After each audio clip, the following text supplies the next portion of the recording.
United fans welcome back to the channel. दोस्तों, Zirkzee के बाद लेनी औरो के बाद कौन सी होगी हमारी तीसरी साइनिंग? डी-लिट का ऑफर जा चुका है।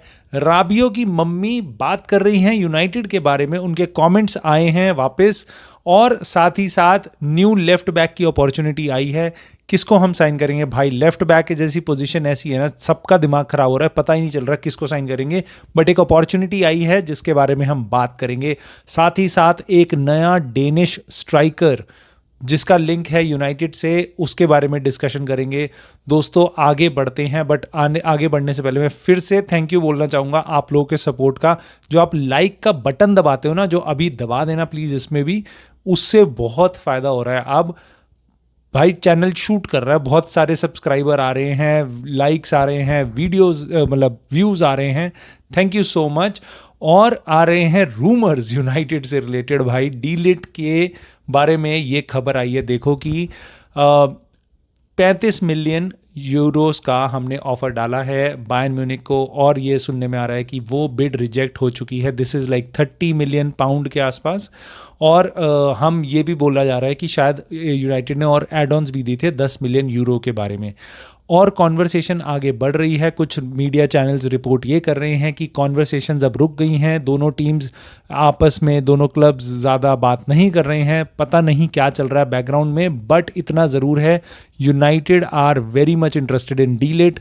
और मेरे को ऐसा लगता है इस हफ्ते के अंदर अंदर डी-लिट वाले सागा का कुछ ना कुछ रिजल्ट आएगा। मेरे हिसाब से यूनाइटेड एडवांटेज वाली पोजीशन में है, क्योंकि बायर्न म्यूनिख को प्लेयर सेल करना ही पड़ेगा। उनको अपना एक और डिफेंडर साइन करना है। उन पे फोर्थ चॉइस था अभी तक डी-लिट, एक और प्लेयर वो साइन कर चुके हैं, एक और प्लेयर उनको साइन करना है, वो फिफ्थ सिक्स्थ चॉइस हो जाएगा उनके लिए। The Vincent Kompany does not fancy him, so they want to get rid of De Ligt. De Ligt wants to come here at United, pay cut भी ले रहा है भाई। सो इस हफ्ते के अंदर अंदर मुझे लगता है शायद हमें काफ़ी क्लैरिटी मिल जाए डी-लिट का सागा कहाँ तक जाएगा। मेरे को इतना पता है कि बायर्न म्यूनिख खुद चाहती है एक नया डिफेंडर साइन करना, जल्दी से जल्दी उनके पास वो आ जाए। और अगस्त का हफ्ता बहुत इंपॉर्टेंट होने वाला है, पहला हफ्ता। सो जुलाई के अंदर सारे लोग चाहेंगे अपनी डील्स क्लोज करने, ताकि नए प्लेयर्स अगस्त में आ पाएँ, ताकि वो नए सीज़न के लिए प्रिपेयर हो पाएँ। सो देखते हैं दोस्तों, अगले कुछ दिनों में इसको ट्रैक करते हैं। मेरे हिसाब से यहाँ पे डेवलपमेंट्स देखने को मिलेंगी। बायर्न म्यूनिख चाह रही है 50 million euro, which is like 40 to 43 million pound. I am pretty sure हमारी एडवांटेज इतनी है कि हम अगर जितना वेट करेंगे उतना स्ट्रॉन्ग हमारे लिए बनेगा सीन। सो लेट्स सी कहाँ तक जाता है। मेरे ख्याल से बीच में कहीं हम मिलेंगे। राबियो से रिलेटेड कुछ न्यूज़ आ रही है। आंटी, जिनको कहते हैं राबियो की मम्मी, उन्होंने बोला है कि यूनाइटेड के साथ हमारी बातें थी, यूनाइटेड ने बात करी थी हमें प्रपोज करने के लिए, वो चाह रहे थे अपना आइडिया राबियो को बताने के लिए। तो बट मैं उनसे मिली नहीं, क्योंकि राबियो का दिमाग उस टाइम पे नवंबर में टर्न हो गया था कि मेरे को ट्यूरिन में ही रहना है, मेरे को यूवेंटस में ही रहना है, इसलिए हमने ज़्यादा डिस्कशंस आगे नहीं करी। सो ये चीज़ कोई बहुत नई न्यूज़ नहीं है इन टर्म्स ऑफ कि इससे आपको कुछ ऐसा नया नहीं पता चलेगा। राबियो में इंटरेस्ट यूनाइटेड का है, राबियो में यूनाइटेड का इंटरेस्ट बहुत पहले भी था, but more importantly Eric ten हाग के टाइम पे था। मोर इम्पॉर्टेंटली आज से 6 महीने पहले था। यूनाइटेड देख रही थी उस प्लेयर को, समझ रही थी उस प्लेयर को, किस तरीके से हम उसको ला सकते हैं। सुनने में आ रहा है कि उसकी डिमांड है 7-7.5 मिलियन पाउंड की सैलरी। यूवेंटस उसको 5.75 के आसपास ऑफर कर रहा था। मैं पाउंड की बात कर रहा हूँ। सो दोस्तों, दिस कन्वर्ट्स इनटू 7.5 भी अगर आप लेते हो तो वो मतलब 1.5 लाख पाउंड पर वीक। यार, हम क्रिश्चियन एरिक्सन को इससे ज़्यादा देते हैं, विक्टर लिंडलॉफ को लगभग इतना पैसा हम देते हैं, थोड़ा सा इससे कम बस।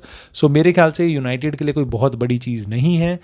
तो अगर यूनाइटेड को लगता है कि ये एक ऐसा प्लेयर है जिसको हम ला के अपनी टीम को इम्प्रूव कर सकते हैं, मेरे को नहीं लगता कोई इंजरी कंसर्न वगैरह इसके साथ है, एटीट्यूड वगैरह सब कुछ इनको ठीक लगता है, तो कर सकते हैं। क्योंकि मेरे को नहीं लगता बहुत सारे क्लब्स इसके साथ फाइट में हैं। यूनाइटेड पे काइंड ऑफ एक एडवांटेज है, क्योंकि हमारा पुराना कनेक्शन है राबियो से, कॉन्वर्सेशंस हैं राबियो के साथ। लिवरपूल के भी रूमर्स आ रहे हैं कि शायद वो राबियो को देख रही होगी, क्योंकि मुझे इतना पता है, फैब्रिज़ियो रोमानो ने भी कंफर्म किया था कि चेल्सी नहीं देख रही है। और साथ ही साथ मैनचेस्टर सिटी नहीं देख रही है, ये भी सुनने में आया था। और मेरे को नहीं लगता आर्सेनल देखेगी, तो लिवरपूल और यूनाइटेड के बीच में ही बात है, क्योंकि राबियो ने क्लियरली उसकी तरफ से कैंप से आवाज़ आ रही है कि he wants to go to Premier League. Let's see क्या होता है दोस्तों। एक नए लेफ्ट बैक की अपॉर्चुनिटी आ रही है टॉटनहम हॉटस्पर्स से। एक प्लेयर है उनका लेफ्ट बैक सर्जियो रोगियन। वो रोगियन हमारे पास यूनाइटेड में लास्ट सीज़न आया था, 6 महीने के लोन के बाद उसको हटा दिया हमने, उसका लोन एक्सटेंड नहीं किया, या आप कह लो शायद 1 साल का लोन था, उसको टर्मिनेट कर दिया। रीज़न उसका ये दिया था हमने कि हमारे इमरजेंसी दोनों के दोनों लेफ्ट बैक इंजर्ड हो गए थे, तो सीज़न के एंड में लास्ट में हमने फटैक से रोगियन को अपने पास ले लिया था, जो सरप्लस टू रिक्वायरमेंट्स था टॉटनहम के लिए।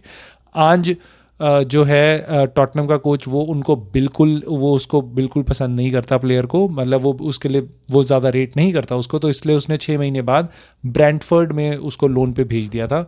और अब नए सीज़न की प्री सीज़न टूर के लिए वो प्लेयर नहीं जा रहा है टॉटनहम की टीम के साथ। अब यहाँ से रूमर्स पैदा हो रहे हैं कि क्या रोगियन को हम वापस ले लें, बहुत सस्ते में आ जाएगा, और एक हमारे पास वापस एक ऑलरेडी में यूनाइटेड के साथ बंधा हुआ प्लेयर आगे प्रीमियर लीग के एक्सपीरियंस के साथ आके खेल सकता है।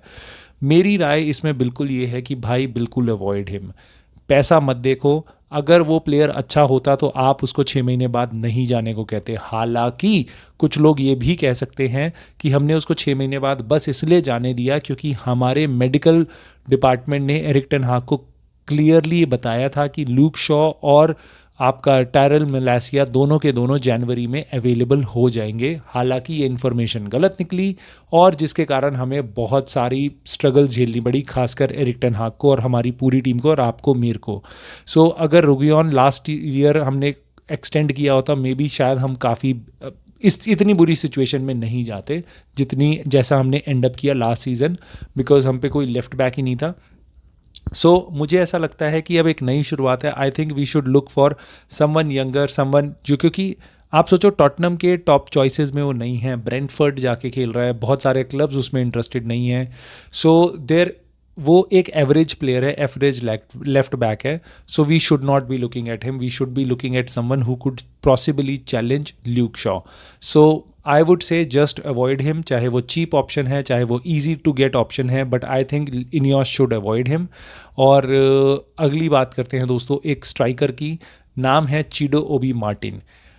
आर्सेनल का वंडर किड है, 16 साल का। आर्सेनल के साथ उसने कॉन्ट्रैक्ट एक्सटेंड नहीं किया है और अब वो फ्री है किसी भी क्लब जाने के लिए। ये रूमर्स आपने सुने होंगे कि वो यूनाइटेड की एकेडमी में आया था और यूनाइटेड ने उसको टूर वगैरह दिया था, देखो भाई ये सारी चीज़ें हैं, बात चली थी। और अब सुनने में आ रहा है चिडो ओबी मार्टिन को हम काफ़ी क्लोज हैं और ये काफ़ी बड़ा टैलेंट है। बट एक चीज़ इसने और बोली है कि डेनिश रूट का है ये बंदा, इंग्लैंड को भी रिप्रेजेंट कर सकता है और डेनमार्क को भी। इसके लिए काफ़ी इसको बहुत अच्छा लगता है रास्मस हॉयलैंड। एक वो भी ये फैक्टर हो सकता है। ये कह रहा है कि लेफ्ट फुटेड है रास्मस हॉयलैंड, मैं राइट फुटेड हूँ, but we both can strike a very good partnership, both can keep scoring goals. बड़ी बड़ी बातें कर रहा है लौंडा, 16 साल का है, और क्यों ना करे, क्योंकि जहाँ पे वो है इस टाइम पे, he has been one of the exceptional talents.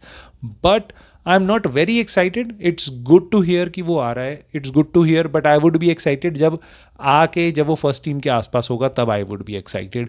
क्योंकि ऐसे हमने बहुत सारे टैलेंट देखे हैं जो सुनने में आता है कि भाई नेक्स्ट बिग थिंग है, रोनाल्डो है, मेसी है और पता नहीं क्या क्या है, बट उनमें से कितने ही निकल पाते हैं।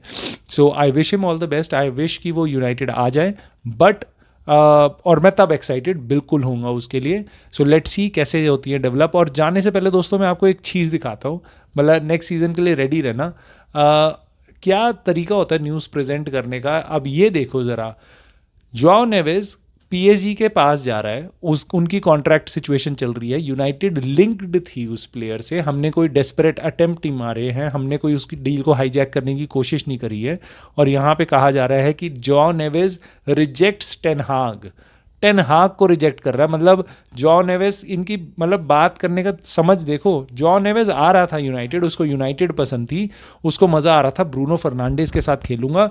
बेनफिका कह रही थी ओए होए यूनाइटेड तो कुछ भी दे दे, हम ऐसे सर्प के सामने ऐसे करके आपको जाने देंगे।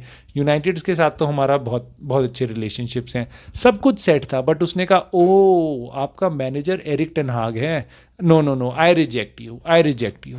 तो भाई इनकी जो ये जो न्यूज़ लिख रहे हैं ना, मेरे को ऐसी सेंस आती है कि इनके दिमाग में ऐसे स्टोरियाँ चलती हैं जिसके कारण ये ऐसे लिखते हैं कि Joao Neves rejects Eric ten हाग, यंगस्टर्स को जो मौका देता है, वो एक यंगस्टर कह रहा है कि नहीं नहीं नहीं भाई एरिक टेन हाग पसंद नहीं आ रहा, वरना तो मैं चलाया था।